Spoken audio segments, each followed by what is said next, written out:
우리 지난주에 우리 살리는 교회, 살리는 성도, 권위는 살리는 데서 온다 라는 말씀을 가지고 함께 나누었습니다. 우리 지난 시간 보았던 것처럼 그러니까 죽이는 데 힘쓰는 사람이 있었습니다. 그런데 그 바로는 하나님의 심판을 받게 되었습니다. 반대로 힘없고 능력 없었지만 살리는 자가 있었습니다. 아무런 힘도 없는 산파, 한계가 있는 부모. 그런데 놀랍게도 하나님께서는 그들에게 지혜를 주셨고 방주와 같은 보호하심을 보여주셨고 또 출애굽의 은혜의 역사를 일으키셨습니다. 그래서 우리는 지난주 함께 선언했습니다. 우리 성산교회는 살리는 교회가 될 것이다. 그렇다면 오늘 우리는 한 걸음 더 나아가서 이런 질문을 가지게 됩니다. 그러면 살리는 실력은 어디서 증명되는 것인가? 우리의 그리스도인의 그러한 살리는 영적인 실력은 결코 나를 좋아하는 사람이나 나를 지지해 주는 사람들 앞에서 나타나지 않습니다. 오히려 나를 오해하는 사람, 나와 생각이 다른 사람, 그리고 심지어 나를 힘들게 하는 사람 앞에서 드러나게 됩니다. 여러분, 원수를 갚을 수 있는 힘이 있음에도 불구하고 살리는 길을 선택하는 것, 상처를 받았음에도 정죄보다는 회복을 선택하는 것, 그것이 바로 성도가 세상에 보여줄 수 있는 가장 명예 있고 가장 높은 실력인 것입니다.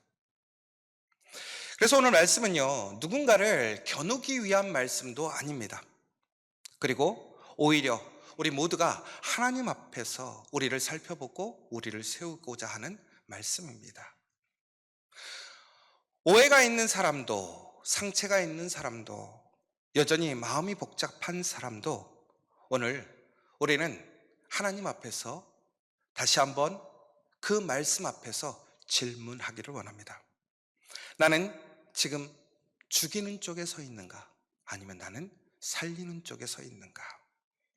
저는 오늘 다윗의 이야기 그리고 바울의 권면을 통해서 우리 살리는 사람이, 살리는 교회가 어떻게 살아야 하는지를 더 깊이 있게 나눠보려고 합니다.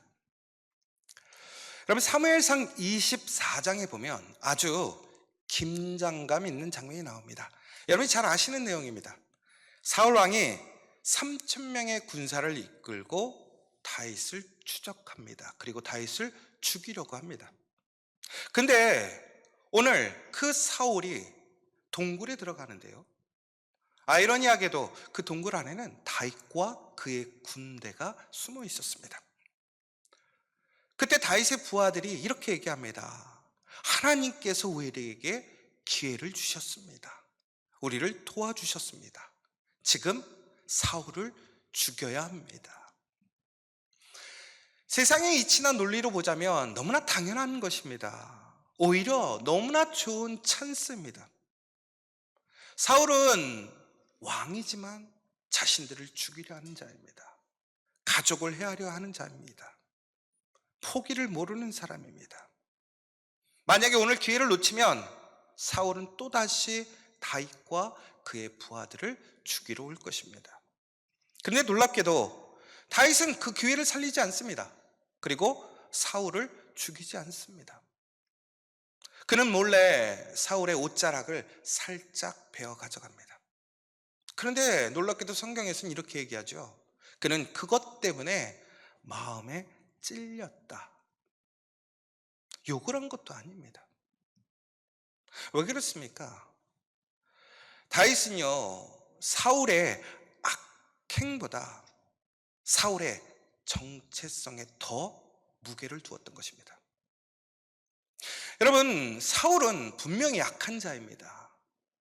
다윗에게는 원수입니다. 그런데 사울은 누구냐? 하나님의 기름 부은 왕이었더라는 거예요. 하나님이 선택한 사람이었다라는 것입니다. 다윗은 그 사실을 가장 우선순위에 두었다라는 것입니다. 여러분, 다윗이 왕이 되었을 때 그는 칼이나 힘으로 세상의 권력으로 왕이 되지 않았습니다. 그는 하나님의 방법으로 하나님의 주시는 때를 기다렸고 하나님이 허락하시는 길을 따라가서 전국에는 왕이 되었습니다. 여러분, 세상의 권력은 상대를 죽여서 얻게 됩니다. 그런데 하나님이 주시는 권위는 상대를 살려도 원수를 살려도 흔들리지 않고 세워지더라는 것입니다. 여러분, 우리가 복수하고자 하는 것은 어찌 보면 본능입니다. 왜? 나를 보호해야 하니까.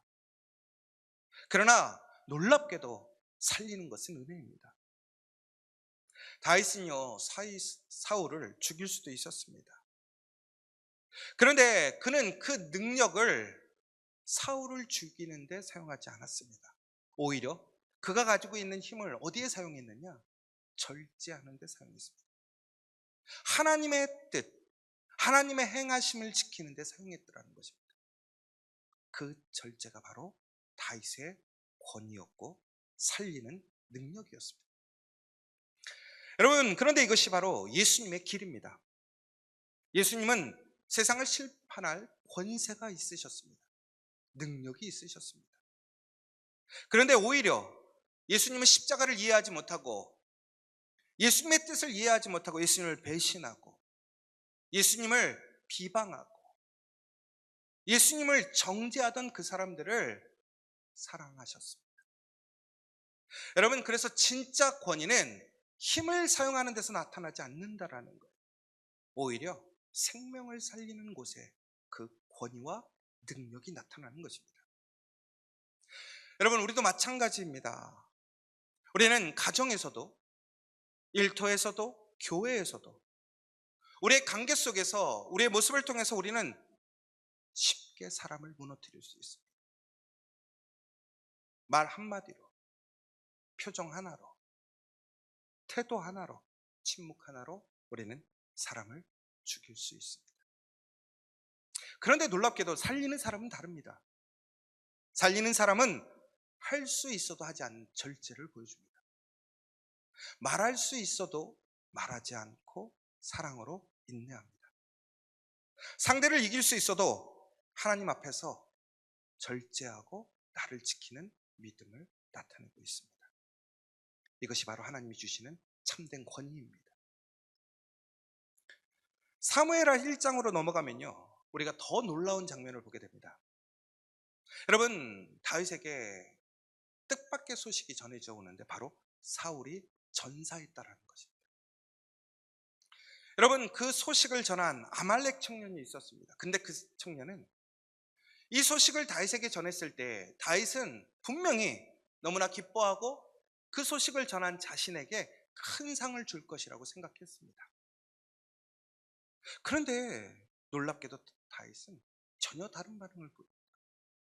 그는 기뻐하고 그에게 큰 상을 준 것이 아니라 오히려 그는 옷을 찢고 애도하며 눈물 흘리며 시를 짓습니다. 근데 이것이 고차원적인 연기가 아니었더라는 거예요. 여러분, 다윗은 사울을 2번이나 죽일 수 있었음에도 불구하고 그는 사울을 죽이지 않았습니다. 그러니까 결국은 오늘 그가 눈물을 흘렸다고 하는 것은 그의 진정성, 그의 마음의 태도를 보여주는 것입니다. 그런데 더 놀라운 것은 다윗이 이렇게 얘기합니다. 이 일을 가드에도 알리지 말며 아스글론 거리에도 전하지 말지어다. 여러분, 이 말이 되게 중요합니다. 왜 그러냐면 여러분, 그동안 다윗이 얼마나 억울했겠습니까? 얼마나 많은 상처를 입었겠습니까? 어찌 보면 우리는 이렇게 판단할 수 있어요. 사울, 하늘에 벌 받았어. 그래, 하늘은 정말로 선한 사람에게 옳은 일을 행하시오. 사울의 허물을 알려야 됩니다. 그동안 자신의 억울함이 풀리잖아요. 그런데 사울의 그 죽음을 알리지 말라라는 거예요. 허물을 알리지 말라라는 거예요. 부끄러움을 알리지 말라라는 거예요. 왜 그랬습니까? 사울이 완벽해서? 혹은 그래도 자기의 장인이니까? 사울의 잘못이 우리가 생각했을 때 적어서? 아니에요. 바로 그의 죽음이 블레셋 사람들에게 하나님의 이름을 욕되게 하는 그러한 도구가 되지 않게 하려는 것입니다. 다윗은 사울의 죄를 모른 척한 게 아니란 말이에요. 그런데 그는 그 죄를, 그 사람을 비판하거나 정죄하거나 조롱하거나 혹은 분열의 재료로 사용하지 않았다라는 거예요. 바로 여기서 우리가 붙들어야 될 말씀이 있습니다. 성경에서 말하는 덮음이라는 것은 은폐가 아니라 회복의 책임이라는 사실입니다. 공동체를 찢어놓는 방식으로 말하지 않는 것이라는 것입니다. 상대를 완전히 무너뜨리는 방식으로 다루지 않는 것이라는 것입니다. 결국은 하나님의 영광과 한 영혼의 회복을 생각하며 다루는 것입니다. 그러므로 우리가 해야 할 일은 분명합니다. 바로 교회의 아픔을 소문의 재료로 사용하지 않는 것입니다. 성도의 약함을 정죄의 근거로 삼지 않는 것입니다. 누군가의 상처를 공동체의 분열의 연료로 사용하지 않는 것입니다. 대신 회복을 위해 기도해 주어야 한다는 것입니다. 사람을 살 수 있는 방식으로 말해야 하는 것입니다. 하나님의 이름이 욕되지 않게 해야 한다는 것입니다. 진실은 가볍게 다루지 않되 사랑 없이 다루지 않아야 한다는 것입니다. 그런데 요즘 어떻습니까? SNS를 통해서, 우리의 말을 통해서, 소문을 통해서 우리는 누군가를 넘어뜨리고 누군가를 실패하게 만드는 일이 너무나 쉽게 이루어지고 있지 않습니까? 그것은 공동체를 죽이는 독입니다. 오히려 다윗은 독을 사용하지 않았습니다. 오히려 그는 그 가운데 눈물을 흘립니다. 여러분, 그 눈물은 결국에는 독이 번진 그 이스라엘이라는 나라를 오히려 씻어내는 놀라운 강물이 되었습니다. 여러분, 우리의 말은 공동체에 독을 퍼뜨릴 수도 있습니다.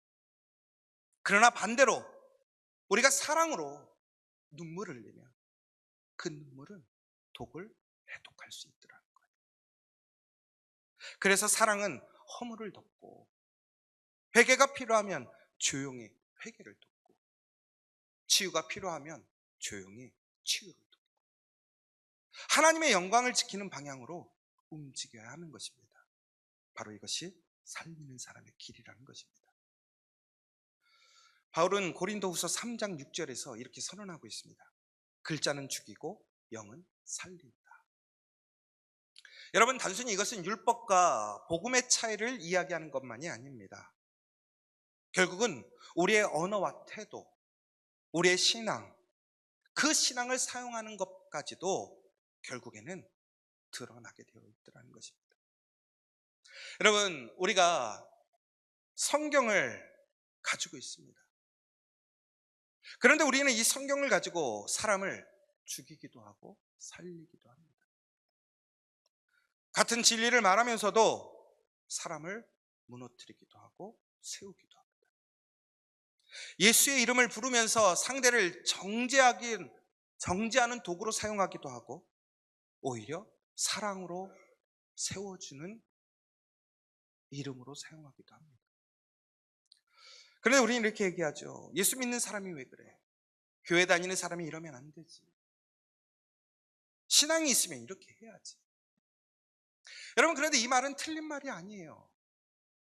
그러나 그 말이, 그 의도가 상대를 상늘리기보다는 짓누르고, 회개로 이끌기보다는 수치심으로 이끌고 밀어내고 다시 일어나게 하기보다는 완전히 주저앉게 만든다면 그것은 죽이는 것이라는 거예요.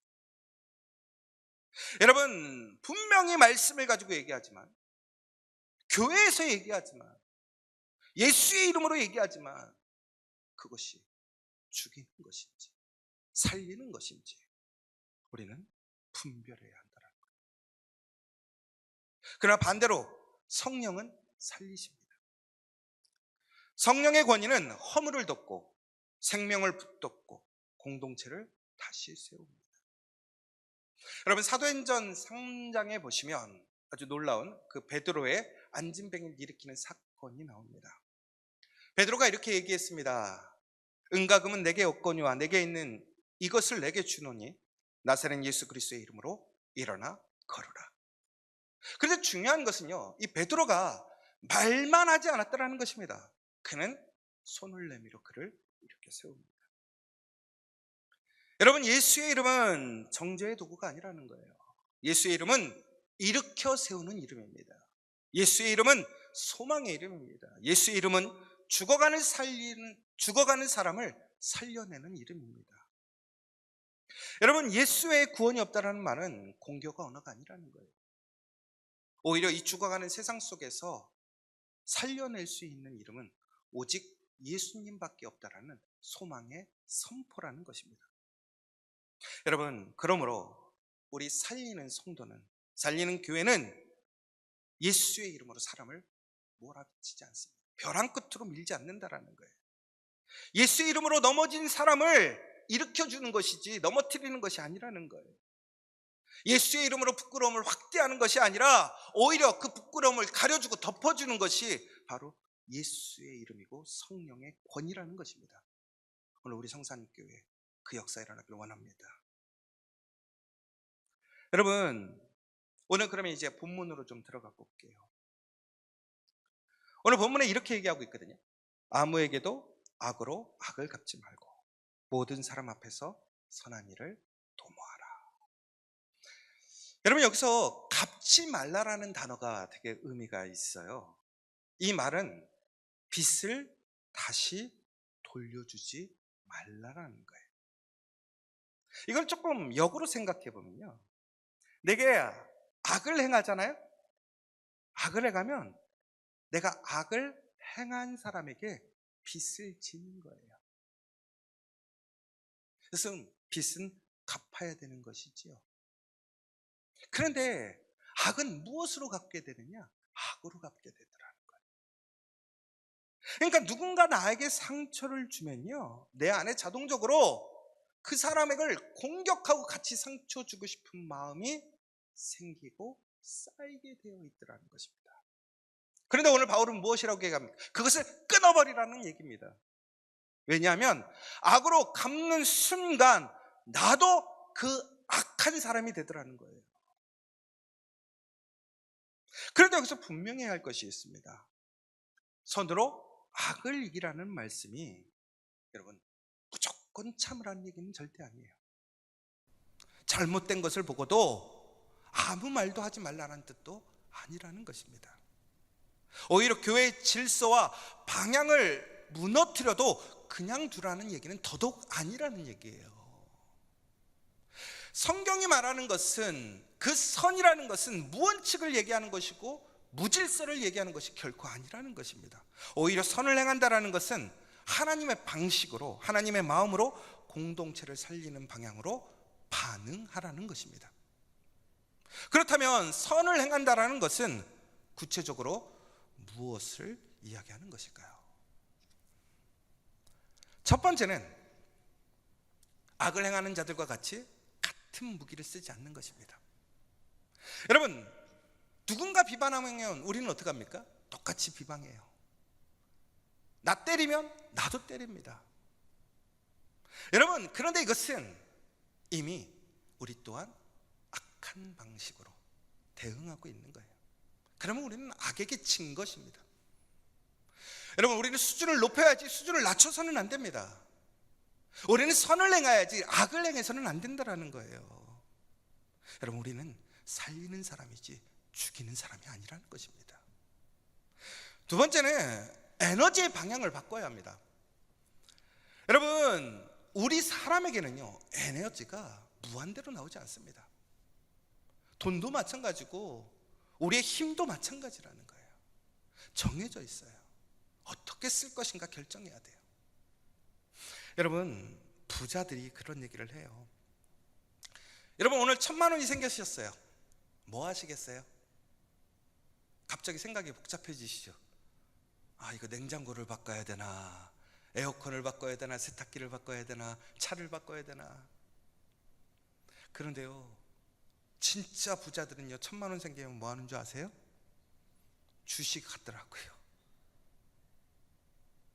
왜 그런 줄 아세요? 쓰면 없어질 때 돈을 쓰지 않고요, 돈을 쓰면 돈이 생기는 곳에 돈 쓰는 사람들이 부자가 되더라고요. 왜? 제한된 것을 어디에 쓰느냐에 따라서 결과가 달라지는 거예요. 여러분, 사람에게는요, 쓸 수 있는 힘이 제한적이에요. 결국 내가 어느 곳에 힘을 쓰면요, 전국에는 다른 곳에 힘을 쓸 수가 없는 거예요.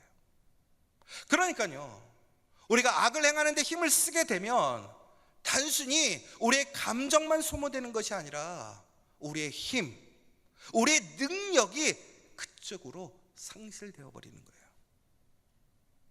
그러니까 여러분, 우리가 나쁜 얘기를 듣고 혹은 상처를 입었을 때 왜 그곳에 반응해야 되지 않느냐?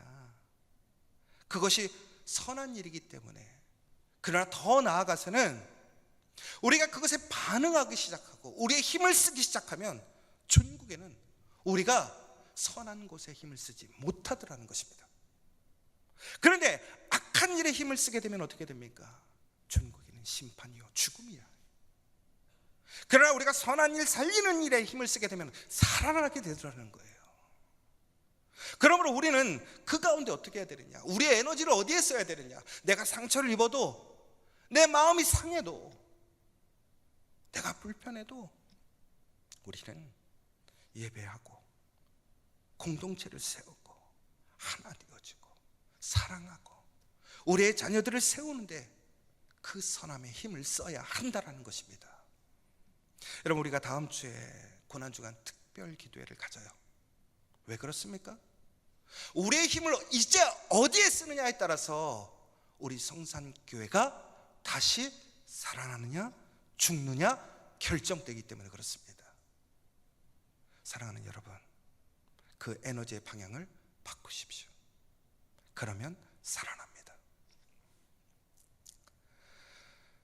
더 나아가서 세 번째로는 건강한 경계를 세우되 문을 닫지 않는 것입니다. 여러분, 이 부분이 참 중요한 것 같아요. 여러분, 교회의 방향과 질서를 지키는 것은 상당히 중요하고 반드시 해야 합니다. 그런데 이것은 사랑의 반대가 아니라는 사실입니다.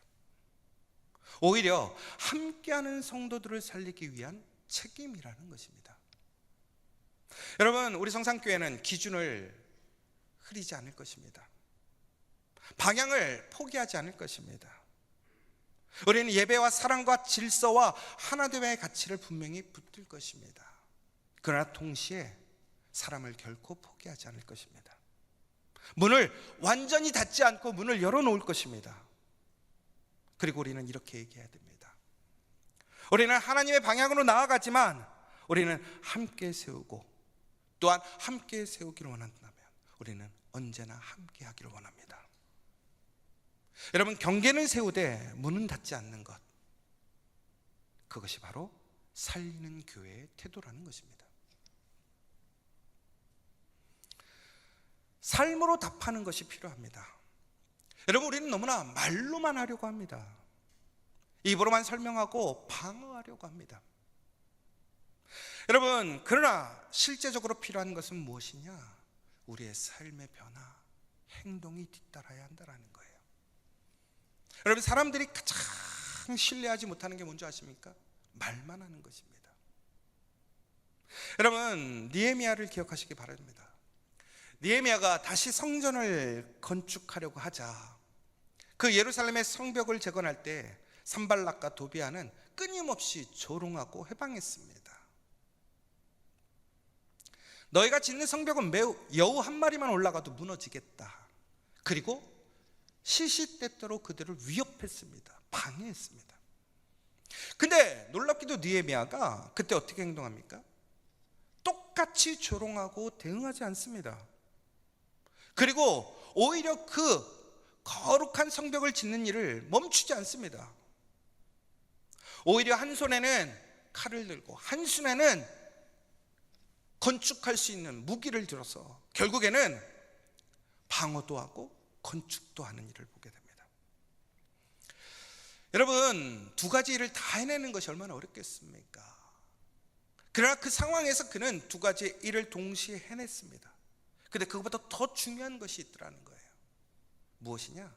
바로 그는 그들에게 대적하거나 그들에게 시간을 쓰는 것이 아니라 그들을 대적하지만 동시에 그의 사명을 멈추지 않았다는 것입니다.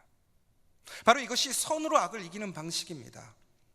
악한 조롱에 끌려가지 않고 하나님이 맡기시는 그 세우시는 일을 끝까지 완수해 가는 것. 여러분, 저는 오늘 이곳에 있는 여러분들에게 감사드리고 싶습니다.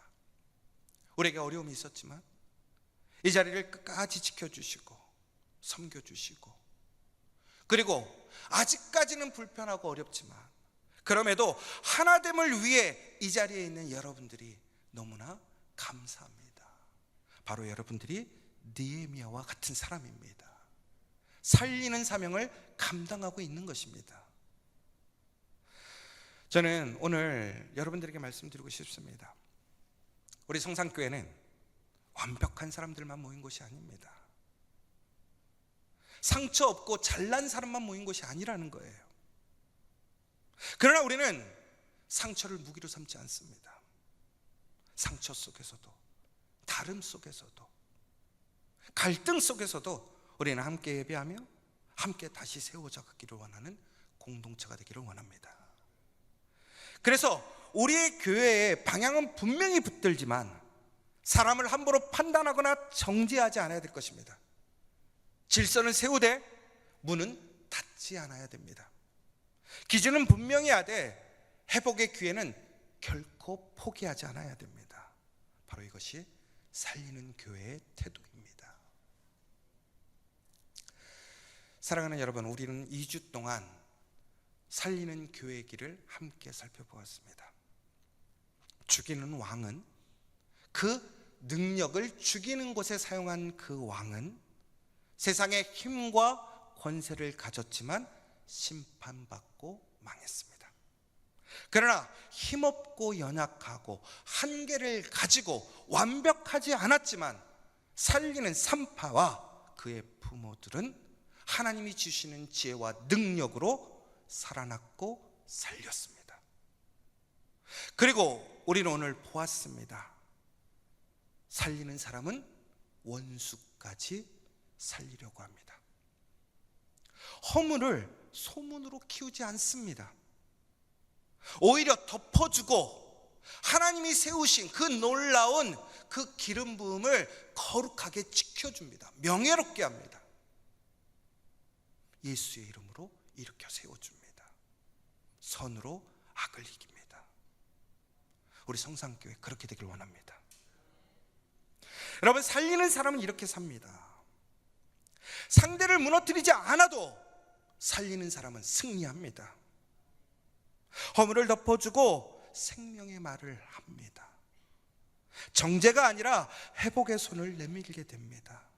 질서를 세우되 사랑을 잃지 않습니다. 기준을 붙들되 사람을 포기하지 않습니다. 여러분, 세상에 많은 사람들이 악역을 맡고 있습니다. 그러나 여러분, 교회 안에서 악역을 맡지 마십시오. 여러분, 흔한 얘기로 우리가 그런 얘기해요. 내가 악역을 맡았어. 여러분, 말이라도 악역을 맡지 마십시오. 여러분은 선한 역할을 책임지셔야 됩니다. 우리는 선한 역할을 포기하지 않아야 됩니다. 여러분, 오늘 우리 성산교회에서 우리가 오늘 그 선한 역할을 포기하지 않고 내가 오늘 이 자리에서 살리는 사람, 살리는 교회가 되면 반드시 우리 성산교회 다시 살아나고 살릴 수 있을 줄 믿습니다. 오늘 처음 오신 분들도 계실 것이고 오랜만에 오신 분도 계실 것이고 아직도 마음의 상처가 있는 분도 계실 것이고 아직도 이것이 적응되지 않는 분들도 계실 것입니다. 그러나 우리는 하나님 앞에서 함께 걸어갈 수 있습니다. 예수의 이름으로 우리는 하나 될 수 있습니다. 그러므로 우리 성산교회는 교회다움을 포기하지 않기를 원합니다. 우리는 성도다움을 포기하지 않기를 원합니다. 우리는 예배와 사랑과 질서와 하나됨이라는 방향으로 함께 걸어가기를 원합니다. 그래서 전국에는 살리는 교회, 우리 성산교회, 살리는 성도, 우리 성산교회, 원수도 사랑하고 살리는 성산교회, 선으로 악을 이기는 성산교회 되기를 간절히 축원합니다.